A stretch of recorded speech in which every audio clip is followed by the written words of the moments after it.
Bienvenue à tous. This is France 24's International Press Review, in the papers as it's known, with, the man in the chair, Owen Fairclough. Tell us where you're going to start.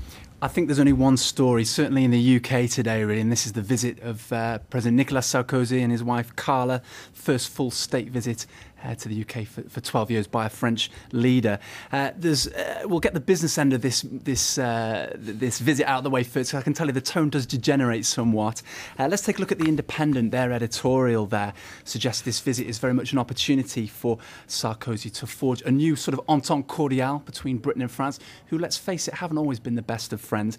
This piece draws the similarities between Gordon Brown and President Sarkozy. They were both, of course, finance ministers, so they've met before. And, of course, Britain under Gordon Brown and France under President Sarkozy haven't had any fallouts yet compared to the France of Jacques Chirac and Tony Blair, who, of course, fell out over the Iraq War. This piece also suggests that Gordon Brown very much has a chance to sort of turn the axis of Europe a little bit. France and Germany are traditionally seen as the axis for European relations, but of course President Sarkozy's fallen out with Angela Merkel, his German counterpart. So The Independent sees a rosy road ahead, is that it? It looks that way, very positive. La Croix, the French newspaper, fleshes out a few more differences between Gordon Brown and President Sarkozy. They paint Gordon Brown as the dour Presbyterian Scot whose leadership is compared to that of Stalin sometimes, but does make the point that both... harsh, it is a little bit harsh, yeah, and but it's unfortunately a popular caricature at the moment for Brown. There are some similarities between them. They're both self-made men who grew up outside of the traditional political elite. Of course, President Sarkozy working his way up in France.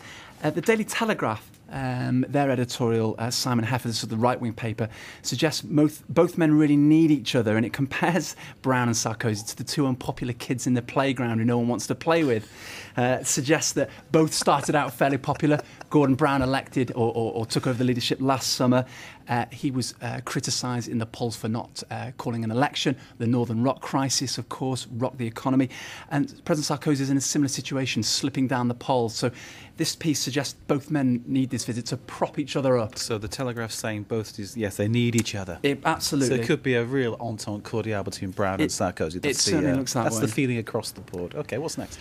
Well, this visit really wouldn't be complete, a French leader. It wouldn't be complete without talking about the food. Now, I've been trying to find out what's on the menu tonight at this state banquet at Windsor Castle. Apparently they won't say. The Queen likes to make sort of last-minute adjustments to the menu, so we won't find out. I can tell you, though, that President Sarkozy appears to have ruffled a few feathers on the culinary front. According to the Sun newspaper, he's demanded a copy of the wine list in advance, which is a bit strange because he's famous for being almost teetotal. Apparently, Carla, I understand, does like a drop of wine. But apparently, one of the flunkies at Windsor Castle has told the Sun that even the most demanding royal palate wouldn't be disappointed by this wine list. The cellar there dates back to the 17th century.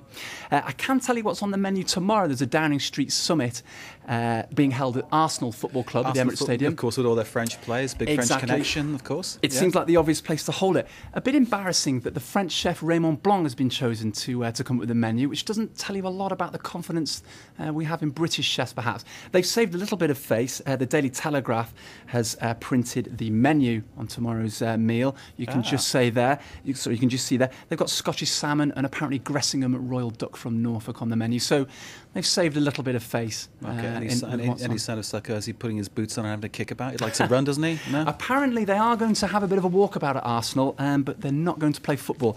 I should just mention, of course, there is a small matter, the France-England friendly tonight. Yes, friendly, my fault. Is there ever a friendly between France and England when it comes to football? L'équipe there says it all. Never a friendly between these two countries. Okay. Owen Fairclough, thank you for that sort of whistle-stop tour of Franco-British relationships. You're watching France 24. Stay with us.